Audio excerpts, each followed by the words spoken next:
All right, hello YouTube. This is Matt Sawyer again. I wanted to do a Cliff Notes tutorial based on yesterday's live session, which lasted quite a long time, more than I had intended. But what was cool about it was I explored about 30 different concepts on playing over rhythm changes and preparing for the TMEA All-State Jazz audition this year for the improv portion. So I made some cliff notes and wanted to go step by step. Feel free to log in and ask some questions if you're watching this live. All right, so the first thing I did was I played 3 choruses. So for continuity purposes, I'll just play one for now.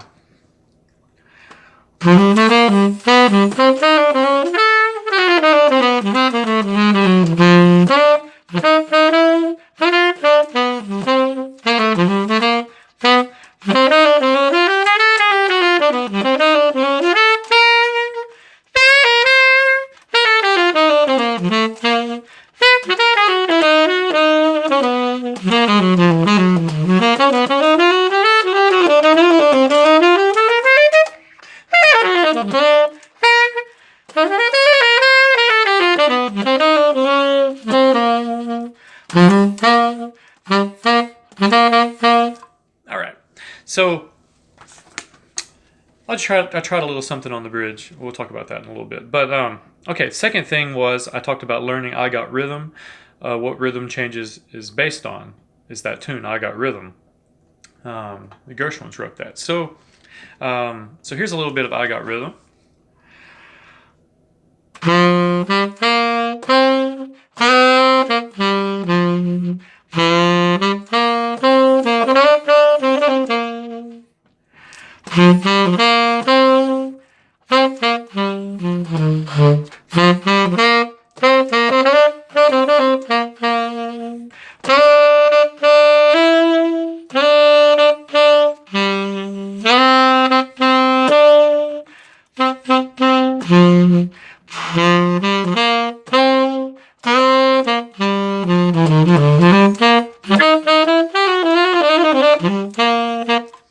All right, so learning I Got Rhythm is really important.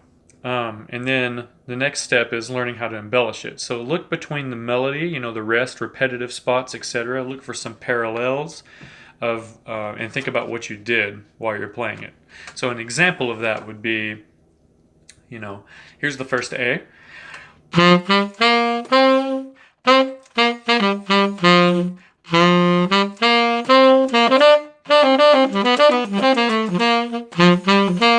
Second A.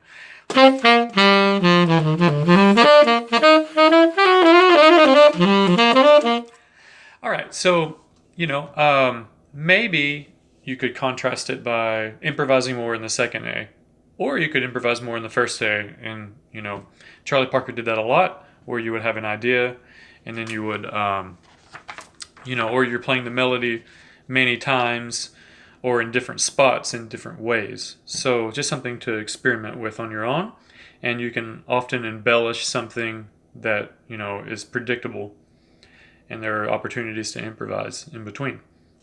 All right, number 4. What is the form of rhythm changes? Well, there's the A prime, B, which is the bridge, and then A prime again, which is the last A. So A, form, 32 bars, 4 groups of 8 bars each, so 8, 8, 8, 8. So it's important to internalize this form. So that's a big deal, knowing where you're at in the form and studying each part. So the A sections are all very similar, with A prime each time, the last A and the second A. Those are very similar. So yeah, I say a lot. All right, number 5. A list of tunes based on rhythm changes. So Lester leaps in.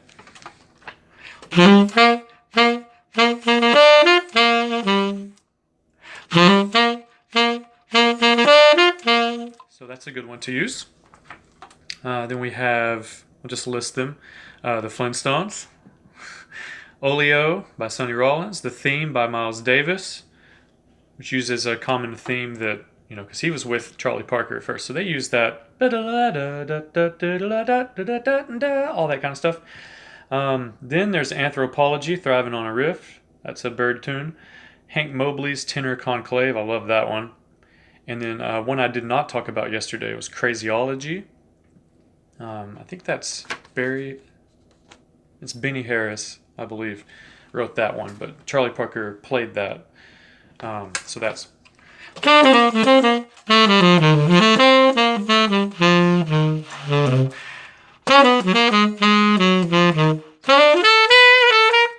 So there's Crazyology, and you can use that. That's a bird head, and it's got a really good bridge that navigates through those 4 chords. So I'll play that later, just going step by step here. Then there's the rhythm changes heads that use like the eternal triangle changes. So that's an option for this audition, or just for anybody wanting to study and learn more about rhythm changes. So like I said, Lester leaps in. I played that for you. Here's Flintstones.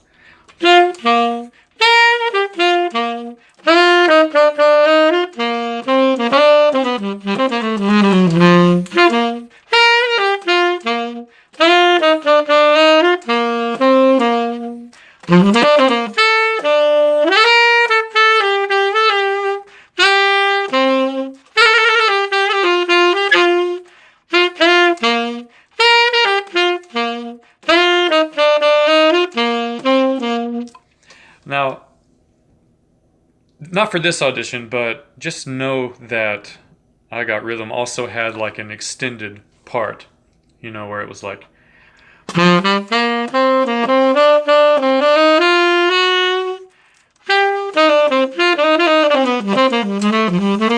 So it did extend originally. Da, da, da, da, da, da, da.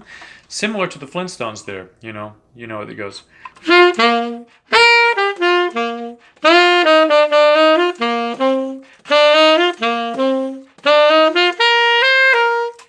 Just food for thought. So it does extend. And I did not mention this yesterday, but you want to learn the lyrics if there are lyrics to these songs. So there are lyrics to the Flintstones. It's just good to know lyrics to any tune. Lyrics to I Got Rhythm, to be specific. I got rhythm, I've got music, I've got my man, who could ask for anything more? All right, never said I was a singer. I say a lot, especially in a live format. All right, so continuing on, here's Oleo.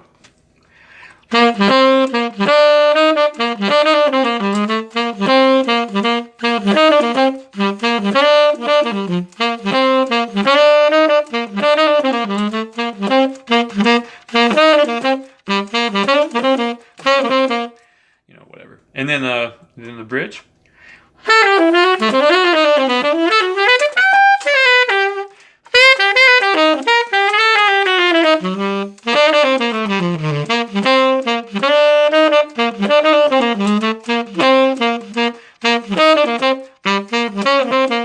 So the bridge is improvising, just a very common thing during that time period for rhythm changes heads. It's an opportunity to play, just improvise over the bridge. All right, the theme is next. And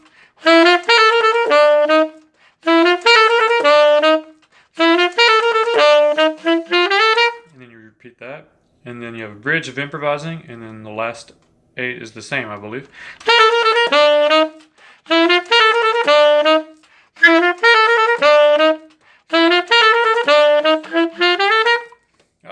Really dry read today. Okay.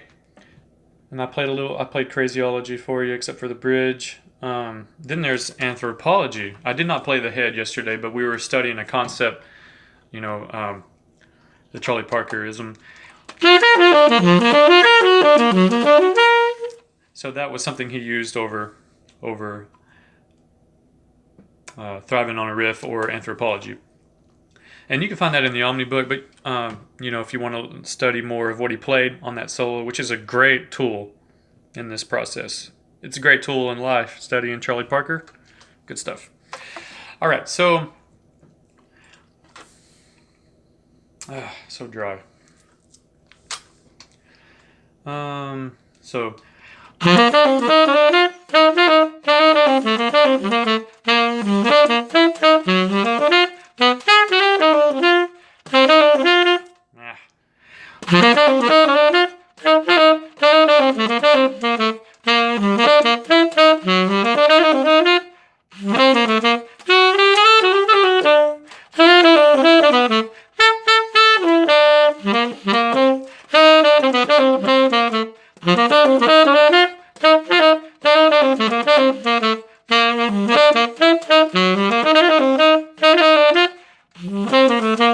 those little turn things are a little tricky at the end, especially when you learn this at first on alto. I'm just making excuses because you got to play them in different keys and all of that. But what a great tune, Anthropology.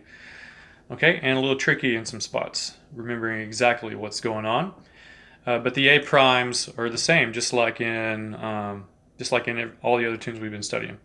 All right, then we have Hank Mobley's Tenor Conclave. I just kind of was just focused on the intro. And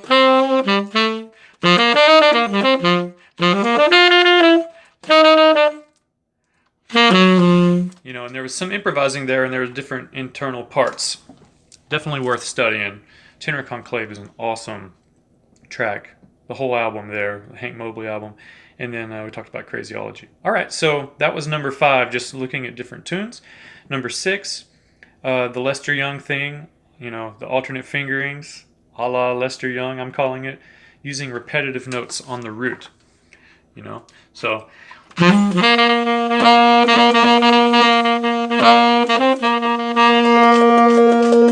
using different parts of your instrument. And that's great, utilizing that. I would have thought I'd been able to get through this list faster. It's supposed to be cliff notes. All right, number 7. So study measure 6, which is the E flat 7 to the E diminished, fully diminished, like I was pointing out yesterday, the fully diminished chord, which you don't see incredibly often in jazz. We usually see like a half diminished chord, but this is a cool spot for a fully diminished idea. So just looking at that measure, moving the root. I love doing that. Move the root, but keep the upper idea the same.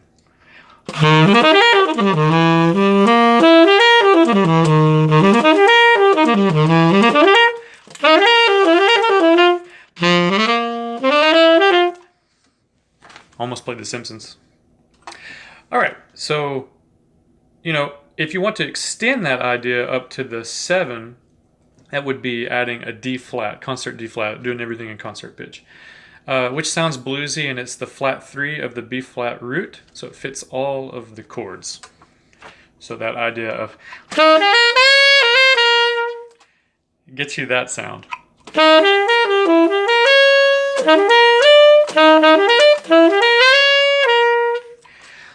Really neat sound. Then you can expand on that, because then you're back in B flat essentially after that, right? All right, then we have the Frank Foster idea. This is number 8. So lifted articulation on the first 3 B flats. So Frank Foster, that's Basie's tenor player, useful with repetition and over the 1 chord. So this is the B flat 6/9, which we'll get into B flat 6/9 here in a moment. All right, so and the rhythm is rest and 4 and 1 EN, and you can place it wherever, but that's the rhythm.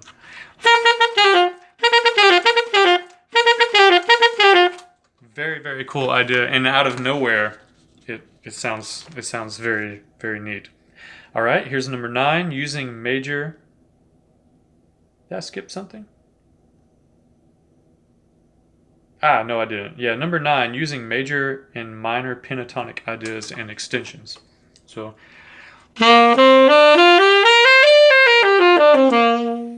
And then.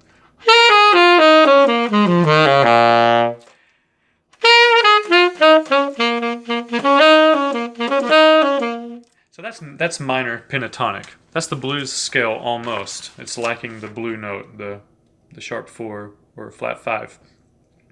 So using those ideas are really good. And then number Number 10, using major blues, which is emphasized by the B flat 6/9 chord.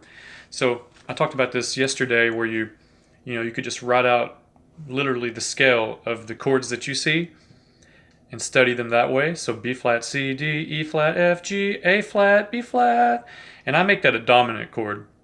And then you can try it with a major chord, which is something we'll get into in a moment as well. So the 6 is the G. I put a number under each one. So major blues would be B flat, C, C sharp, D, F, G. There's your main note. B flat, and then you can add the 9, which is the C. So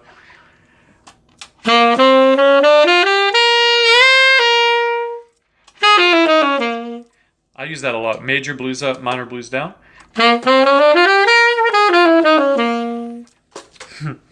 Got that from my teacher, Jim Riggs. So that's a cool sound, and it works really well. It gets all the notes. If you want to play bluesy kind of lines, it gets you everything.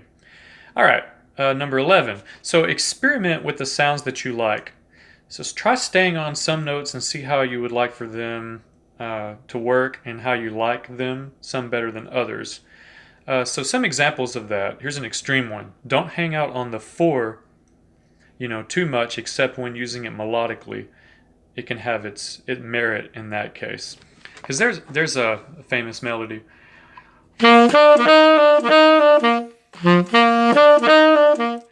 So there's a little bit of going back and forth between 4, but notice it moves 4 to 3. All right. Then you can, and I talked to you yesterday, I experimented with a sharp 4. So I'm just, think of experimenting with different tones.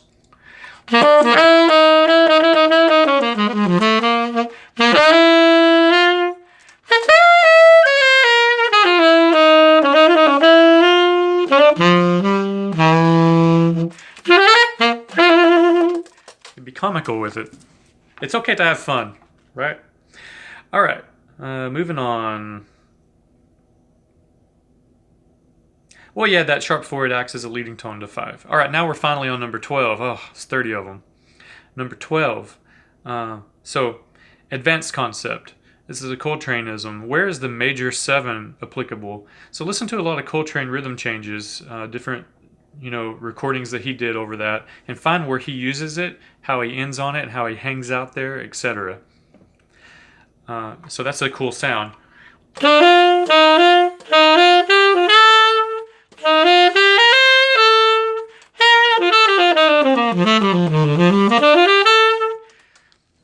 But you have to find where it works. So, if you're wanting to play like a dominant sound, which is arguably better, but finding that major 7 is pretty cool, and he uses that a lot. So he's definitely my favorite player. All right, number 13. Be able to sing the roots of the A sections. Knowing these pitches by heart will help you navigate the chords better. So I'm just playing all the roots of what you see on your paper.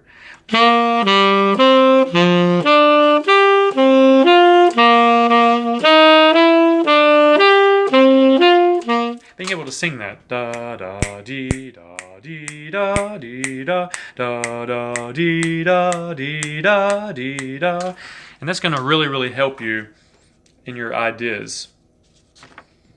Just being able to navigate all of these chords. Okay, number 14. Back to simplicity, working on simplicity. So play only the root.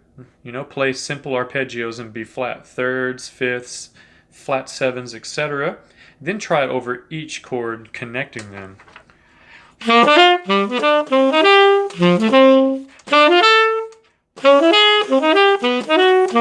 There's a little substitution there. But that's the idea, is start simple and see if you can navigate everything melodically, so that way you don't sound contrived. All right, number 15, targeting thirds using jazz language. So measure 3 is a perfect example of that. Da da dee da da da da da dee da da da da da da dum. So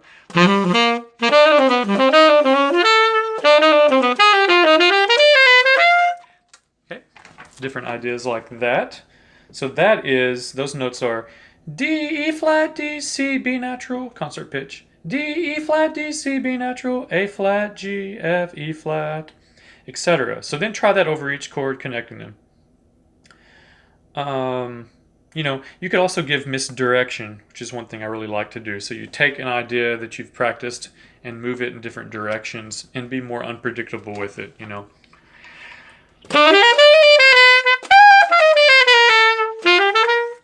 Altissimo is a good device, or if you play trumpet, playing higher, maybe playing lower as well, on any instrument. It's just a cool device. Use the full range of your instrument. All right, number 16, we have the Charlie Parker arpeggio idea, which I talked about earlier. So basically, it's pretty simple. It's an arpeggio that moves down and back up, and then you just change the 5 to the sharp 5. So it becomes the concert F sharp. And then you can resolve that to the 6, which is what he does when he plays that phrase. So that's a really good one. And like I said, use the Omni book as a really good tool there, and you can study where he places things and maybe how he doesn't necessarily always look at it chord by chord, but more as an overall. So just something to chew on there. When you're analyzing bird ideas, it's like, that note doesn't work. But it does, because he's actually in a different spot. But he's still playing all the chords. He still knows every single chord. So that's something that you want to do when you play is, look at it as an overall rather than chordally, like chord by chord. So you can find your own concepts in that regard. All right, now we're getting into some bridge study. So number 17, this is fun. Digging roots, playing digging roots melody over each of the 4 chords. So those 4 chords on the bridge are D7, G7, C7, F7. So this motif is basically the major blues. Okay, and then you go down and play flat 7, 5, 6, 5. And then you just do it in the next key. Next key.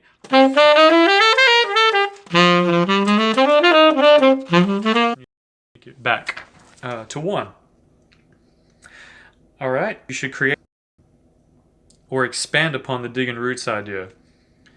And some good ways to do that would be play just a part of it and then do some misdirection. Ugh,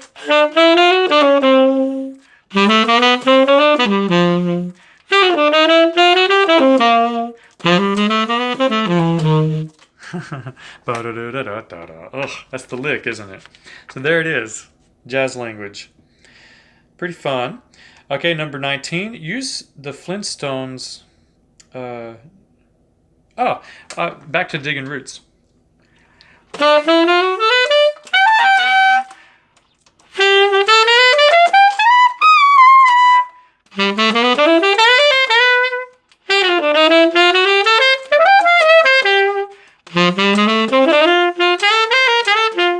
So there are different ways to expand upon that and create your own, and in the heat of the moment, figure out some ways to be unpredictable to yourself. It'll sound more spontaneous in your improvising, because it really is improvising in its own way. Okay, like I said, number 19, using the Flintstones bridge melody. And I like to look at this as you need to find your bearings, get and find your bearings.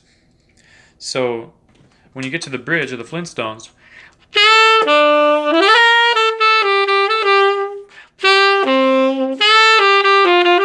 you can do that. You can use that as a way to start the bridge, or maybe use it during the bridge at some point. So an example of that is I'll play the last 2 measures of the A prime before we get to the bridge.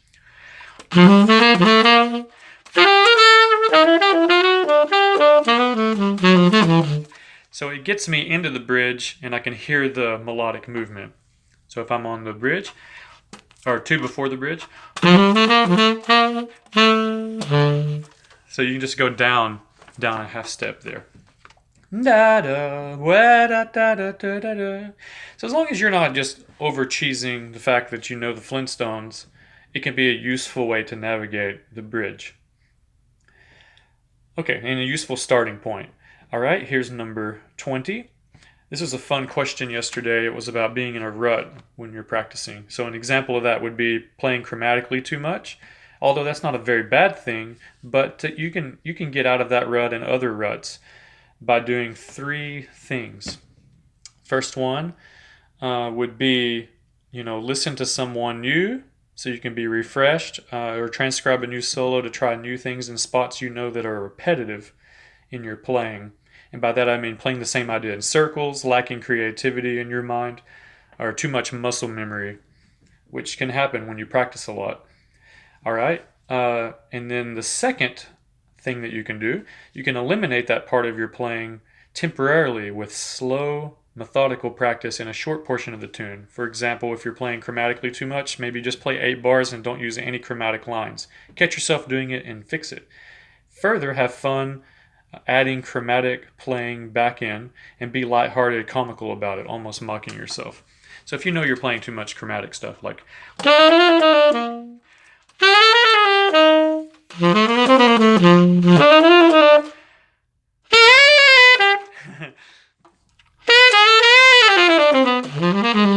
stuff like that. Okay, so yeah, and I'm in these videos I'm sticking to some of the more basic harmony, which sounds really good. I'm neglecting to talk about that every 7 chord you can is an implied flat 9 and sharp 9. So that's how you get those sounds like.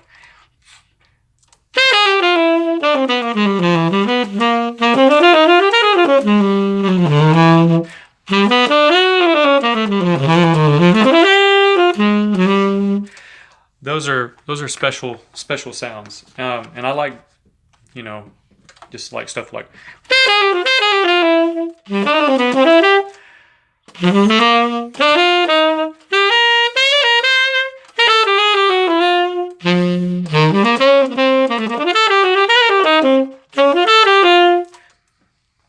Just exploring how to use that. So looking at all those 7 chords and putting a flat 9 and sharp 9 on it. And so they're all kind of implied in my head. All right, and then finally, try the same tune in different familiar keys, or whatever you're trying to accomplish with your practicing.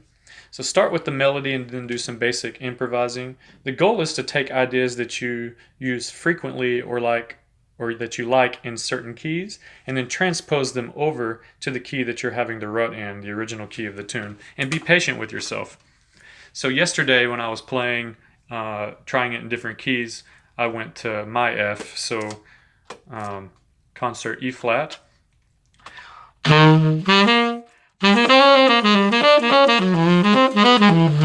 I discovered I was using the last part of the original Ornithology, or I don't know if it's the original or not. I'm not as much of a jazz history buff as I'd like to be. But there's those 2 versions of Ornithology. And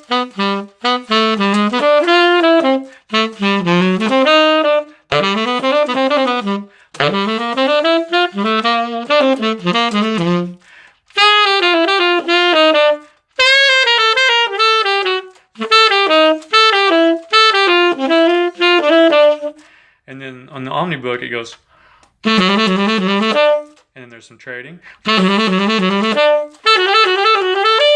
right? But then there's some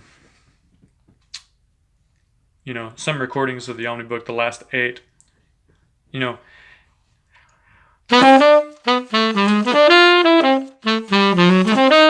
that's the first ending, which was replaced in the Omnibook with, which is a famous recording of Ornithology with many different people, and they trade that part of the bridge, or there's like a moment for a piano solo.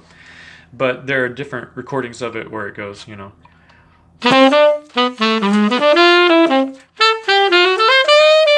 then the second ending of it. So that's a cool thing that nails those last 2 chords. So let's talk about that briefly. Where did it go? I made a little note here. I'm trying to stay intuitive. All right, here we go. It's number 28. Using ornithology, ending melody over bars 3 and 4 in the A sections and last two measures of the first A section. So being able to play concert D, F, A flat, E natural, C sharp, B natural, C. So all those are leading tones into each other. B natural, C, chromatic away. C, E flat, G, E flat, F sharp, D, B natural, A, B flat. It's great stuff. So back in the original key. Gotta clean that up.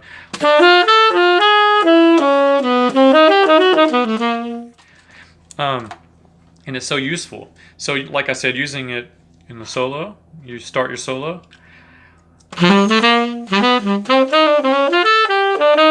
Instead of going, you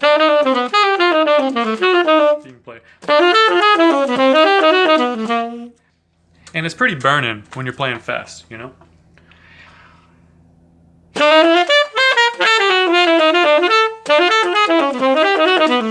Sounds just so cool. And then you can mess with it.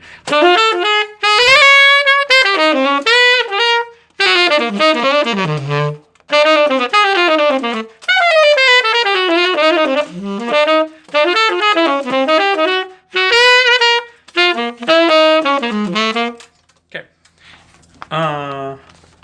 It'd be good to play all that stuff clean, right? Okay, so moving back. So that was number 28. I jumped around. So be patient with yourself, transposing those ideas into different keys that you would use commonly. Some ideas you hear in certain keys, you know? All right, number 21, there's the sunny stick chromatic idea that I talked about yesterday, and I thought about it a little bit, and I remember it was different then. It was different than that. It was actually, it does start on the 5, so it goes.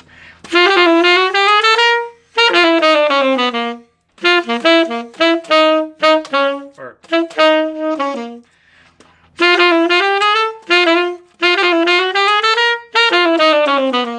something like that.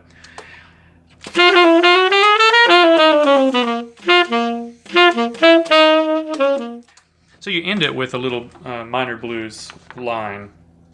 That's the sunny stick thing. But I think a good variation of that is just 5 to 1, back to 5, and you're playing chromatically. It can be pretty fun. So there's that, and ending it with a minor blues riff. All right, so that's the sunny stidism. All right, number 22. Did not talk about this yesterday, but did want to talk about it briefly. You can use this famous break that Sonny Rollins used. Can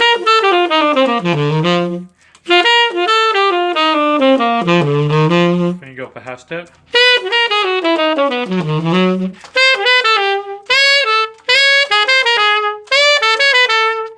And then, but anyway, what he's doing is he's climbing to the next key. But he used that. And there's an example of using the major 7.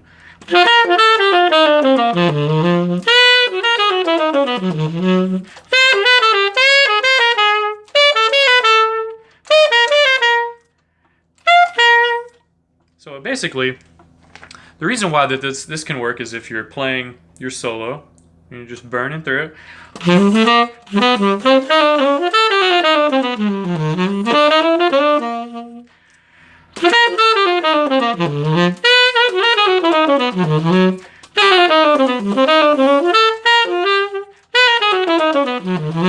Seeing sidestep, you know?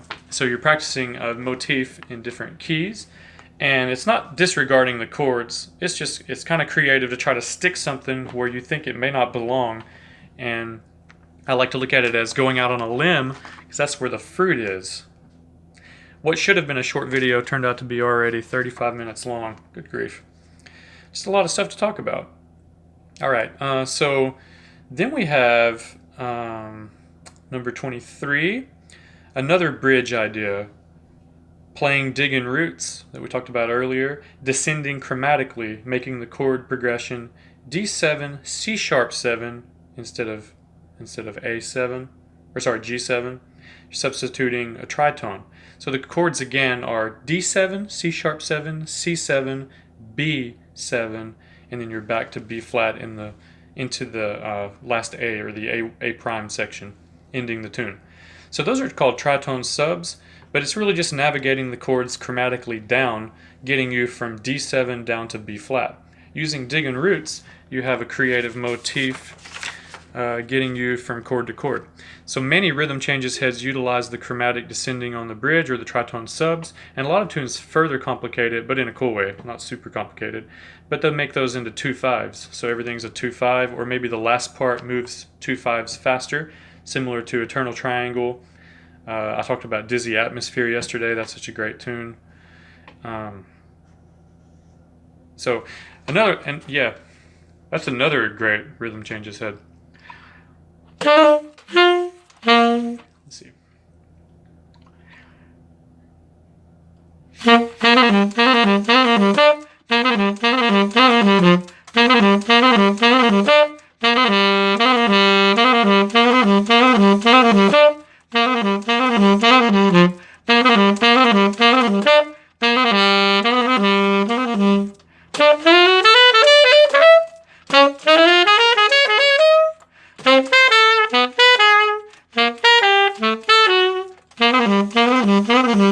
I think I played the bridge in a different key, but that's kind of what the bridge does. So yeah, Eternal Triangle. So explore that. You gotta explore all these concepts on your own. Find your own way of understanding it. But anyway, they're either doing the 2/5 thing, or they're doing something in a similar cycle that gets it back to the last A, so that it all connects together and makes sense. Because even when this stuff looks complicated, it's actually really logical. All right, number 25. So these last concepts here kind of take a step away and just look at the audition process in general. So jazz is about immersion. Practice your ideas with others, ask questions a lot, listen constantly, and watch these videos and those like them. Don't burn yourself out on the etudes, and play other things, and just immerse yourself in jazz and treat it like a journey. So vocabulary is huge for this audition. You have to sound immersed. Okay, number 26, your solo has to reflect that of a mature jazz player. Even though you're a high school student, you can still sound like a mature jazz player if you have some well-developed concepts. Consider what it is, that's even more important than your vocabulary. Those things are huge. Your tone, which is your characteristic sound, which you get from immersion. Swing feel, and your swing feel will improve every day. That was something a good friend of mine told me a long time ago. Your swing feel will improve every day as long as you're practicing it. And if you want to get your swing feel better, you can practice using a major scale.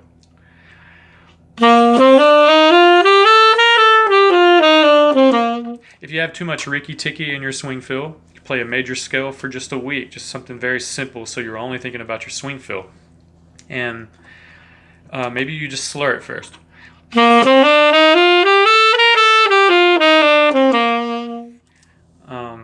Then maybe you add some light tongue in.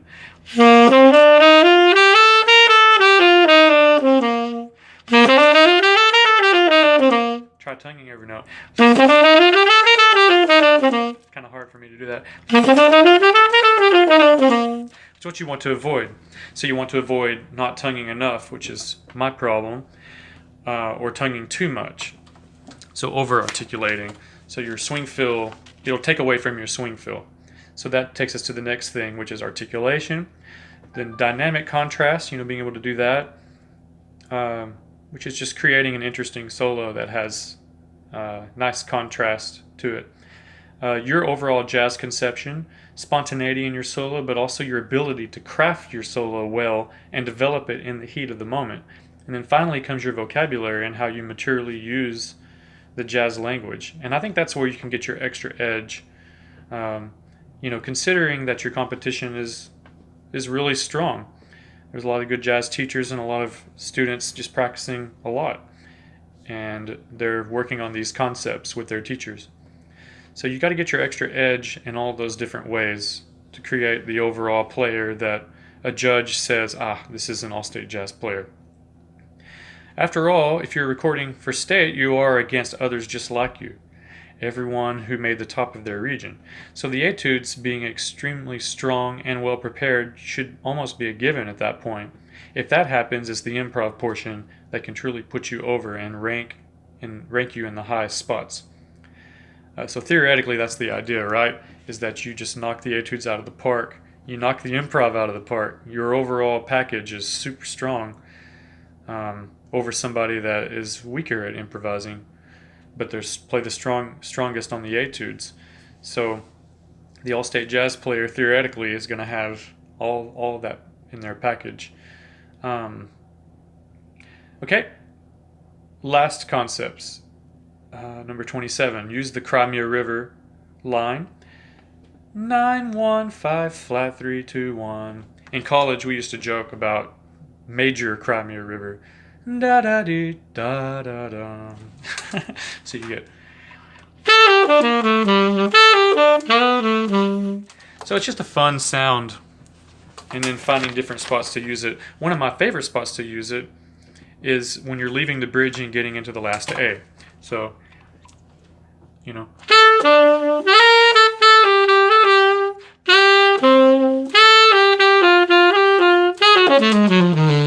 And you get land on the third there.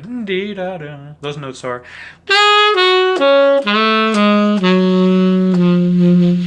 And that'll get you into the last A successfully. Really nice little substitution there. All right. It's less fun for me to tell you all the answers, for you to figure, have fun getting into this on your own and seeing if you can figure out some of the theory behind it, rather than me tell you exactly what it is. All right, we've already talked about using ornithology. That's great stuff. And then finally, number 29 and 30. Number 29, quote little melodies, but don't overdo it. So it's okay in your solo to be like, or,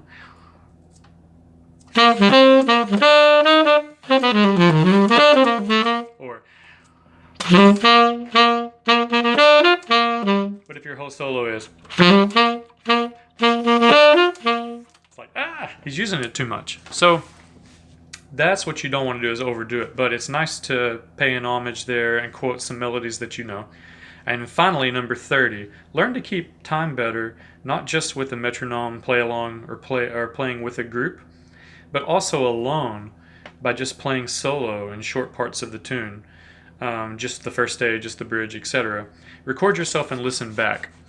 So maybe you're just studying, how's my time on the bridge?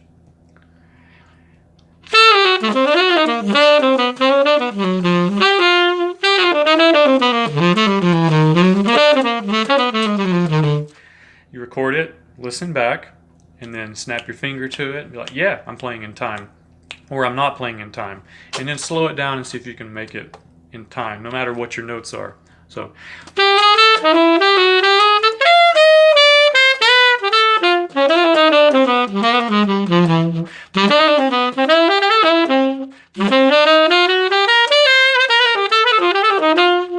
just, and then you practice with the metronome, then you turn the metronome off, try it again. So those are really, really good concepts. All right, thanks for staying with me. That's a long time, but the cliff notes, is in the comments, and also will be in the as soon as I get done with the final edit of this video, it'll be there. All right, so thanks for staying with me. It's 30 different concepts playing over rhythm changes. Good luck.